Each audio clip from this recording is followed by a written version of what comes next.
اللہ تعالیٰ غفور اور رحیم ہے، اس سے مغفرت کی امید کبھی نہ توڑیں،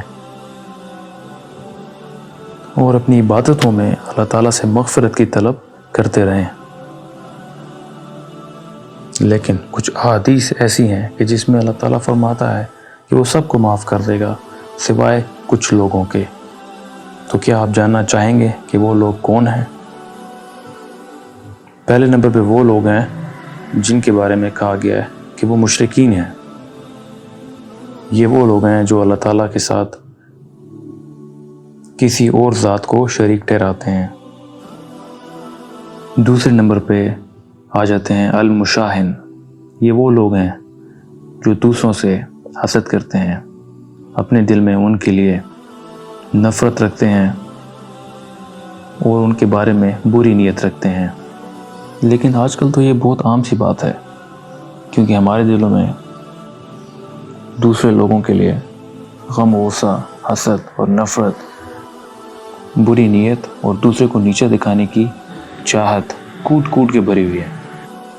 کیا ہم نے کبھی سوچا ہے کہ ان جذبات کے ساتھ ہم جنت میں کس طرح داخل ہوں گے؟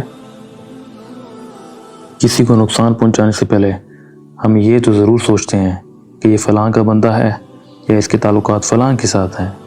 کیا ہم نے کبھی یہ سوچا ہے کہ یہ اللہ کا بندہ بھی ہے اور اللہ اپنے بندوں سے کس قدر پیار اور محبت کرتا ہے، خاص طور پہ مومنین کے ساتھ؟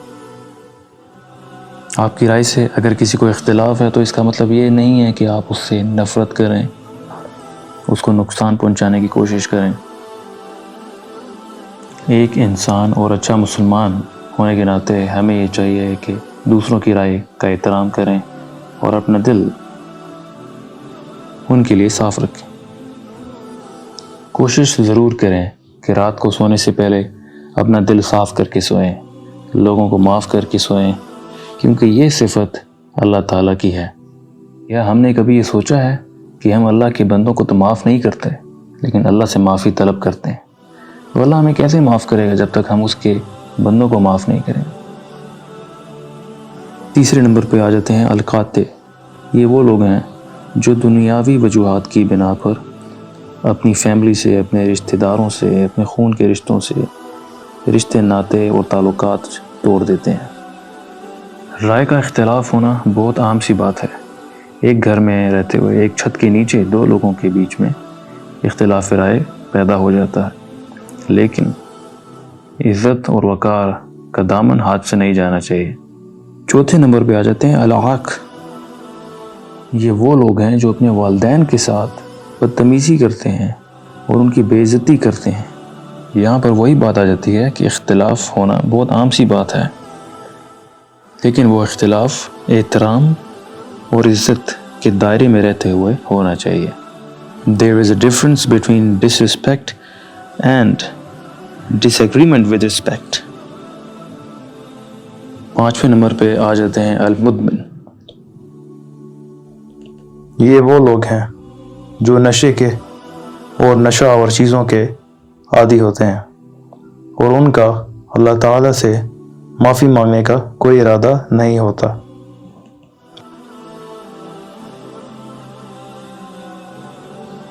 میرے پیارے بہنوں اور بھائیوں، اگر آپ کے اندر یہ ساری عادتیں موجود ہیں اور آپ کا ان کو ترک کرنے کا کوئی ارادہ نہیں ہے، نہ آپ اللہ تعالیٰ سے مغفرت طلب کر رہے ہیں، تو جب ہم اللہ تعالیٰ کے آگے کھڑے ہوں گے آخرت کے دن اور ہمارا حساب لیا جا رہا ہوگا، تو ہماری بخشش اور مغفرت بہت مشکل ہو جائے گی۔ ہم انسان ہیں، ہم سے غلطیاں بھی ہوتی ہیں اور گناہ بھی سرزد ہوتے ہیں،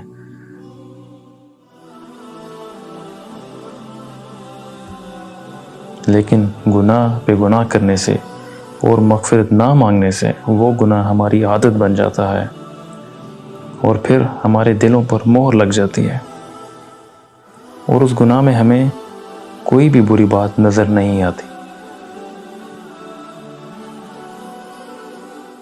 اگر کسی کے اندر یہ تمام گناہ موجود ہیں تو اللہ تعالیٰ ان کو لیلۃ القدر میں بھی معاف نہیں کرے گا، لیکن گناہ کے بعد دل ہی دل میں شرمندہ ہونا، نادم ہونا، پشیمان ہونا، یہ چیز ایمان کی علامت ہے، ایمان کی نشانی ہے۔ اور انسان کی یہ عادت اللہ تعالیٰ کو بہت پسند ہے، کیونکہ وہ سب سے زیادہ غفور اور رحیم ہے۔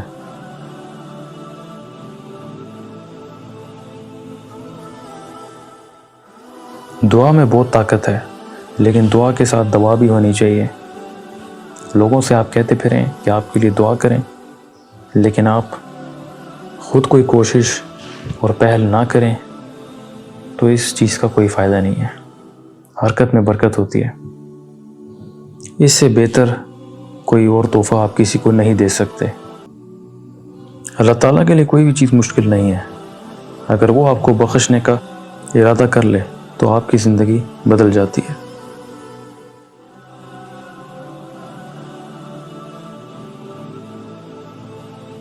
آپ کو کیسے یہ معلوم ہوگا کہ آپ کی عبادتیں قبول ہو رہی ہیں کہ نہیں؟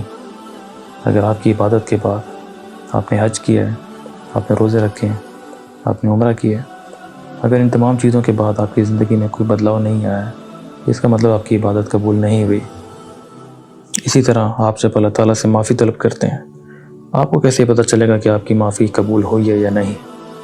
اگر آپ کی زندگی میں بدلاؤ آ گیا ہے اور آپ نے اس گناہ کو چھوڑ دیا ہے، اس کا مطلب یہی ہے کہ آپ کی معافی اللہ کی بارگاہ میں قبول ہو گئی۔ ہم دوسرے لوگوں کو تو یہ کہتے پھرتے ہیں کہ I am looking forward to meet you، میں آپ سے ملنے کا منتظر ہوں۔ But are we looking forward to meet Allah؟ کیا ہم اللہ تعالیٰ سے ملنے کے بھی منتظر ہوتے ہیں؟ نہیں۔ کیا ہم نے اگلی اذان ہونے کا انتظار کیا؟ نہیں۔ کیا ہم نے اپنا دل خود صاف کرنے کی کوشش کی؟ نہیں۔ My brothers and sisters، جو لوگ آپ سے نفرت کرتے ہیں اور آپ کو برا سمجھتے ہیں، ان کے لیے بھی آپ اپنا دل صاف رکھیں۔ ضروری نہیں کہ نفرت کا جواب نفرت سے ہی دیا جائے۔ نبی پاک صلی اللہ علیہ وآلہ وسلم نے ایک شخص کے بارے میں جنت میں جانے کی بشارت دی۔ وہ شخص زیادہ عبادت گزار بھی نہیں تھا، لیکن رات کو سونے سے پہلے وہ اپنا دل سب کے بارے میں صاف کر لیا کرتا تھا۔ وہ سب کو معاف کر کے سوتا تھا۔ اختلاف کی صورت میں کسی کو نیچا دکھائے بغیر تہذیب کے دائرے میں رہتے ہوئے اپنا راستہ لیا جا سکتا ہے، کیونکہ پھل نہ تو درخت کے ڈالے کو لگتا ہے اور نہ ہی اس کے مضبوط تنے کو، بلکہ لرزتی ہوئی کمزور سی اور عاجز سی شاخ پہ لگتا ہے۔